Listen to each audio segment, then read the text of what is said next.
or the Sri Lanka becoming a place where there is an international power struggle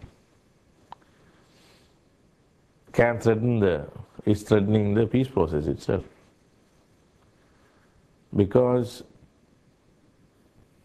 peace is not actually in the minds of those who are trying to gain a foothold, where it is instability that they need. Either total instability or a government that would toe their line. But here is a situation where India is also trying to prevent this. So what we see today is kind of a cold war between India and the US-led coalition, basically US and the United Kingdom. So the question before the Tamils is to see that they don't get sucked into this situation and thereby allow anarchy to prevail, because anarchy would be the thing that these powers would want. If you look at how the Americans use the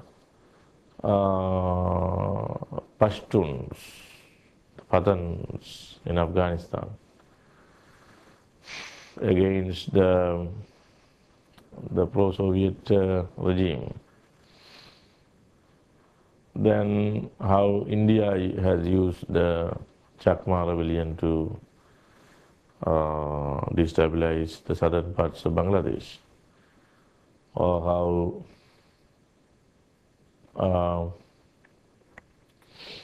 the various ethnic groups in Central Asia are being, how the Chechnyans are being manipulated.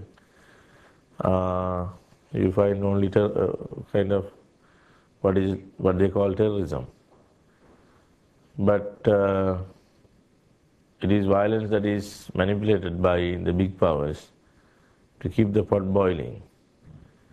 But end of the day, the people suffer.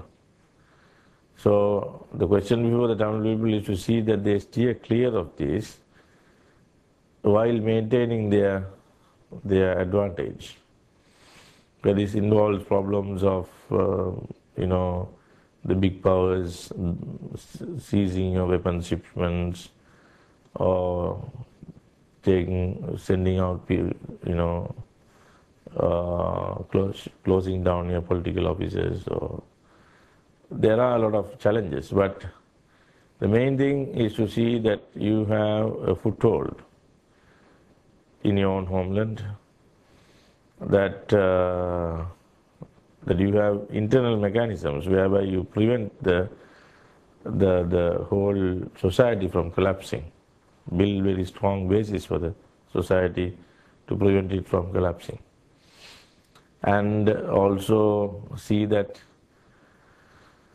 opportunistic forces that can side with these external powers are neutralized in the sense that they are made to see political reason and become part of the nationalist cause.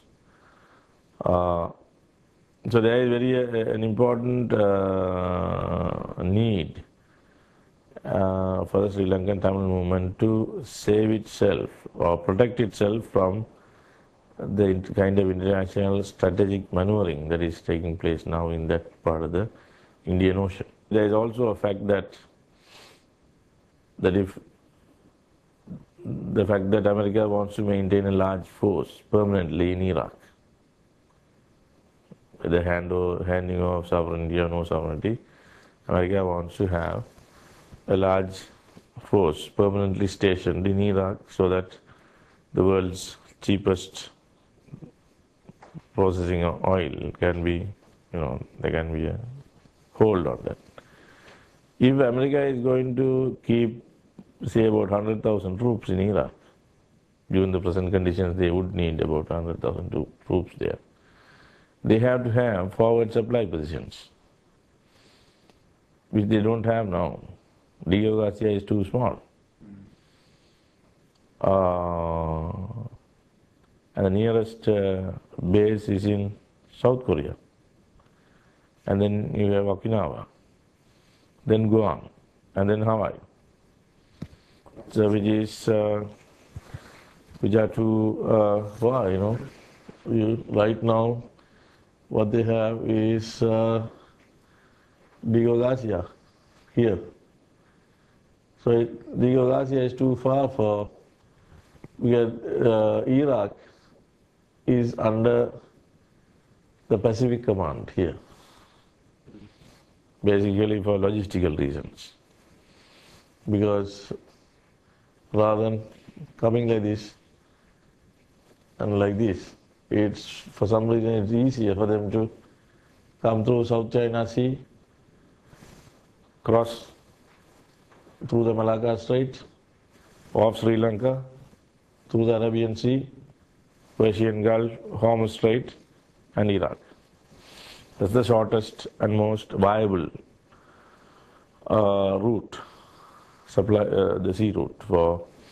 So America has to control the Middle East, Iraq, from the Pacific. So they don't have. They have the last place that they have is in South Korea. There. It's far, far away. And then they don't have a base in Philippines. Philippines is the gateway to the Indian Ocean from Pacific. And that's why the control of Philippines has always been considered very important for the US. That's why they have signed this Access and Cross-Servicing Treaty there. So, so the Sri Lanka is right at the center, is in an ideal place as a forward area to dominate the Persian Gulf and Iraq and the rest of, because they can't do this all the time with their the aircraft carriers. It's very costly. So if they are going to maintain so many thousands of troops, they need some place beyond the South China Sea. And that some place that they already have is too small here. Chagos and Digogasia. Way too small. So the obvious candidate is, the logical candidate seems to be Sri Lanka. And the Tamils, unfortunately, occupy the area that is very important. And that's one of the reasons why, now if you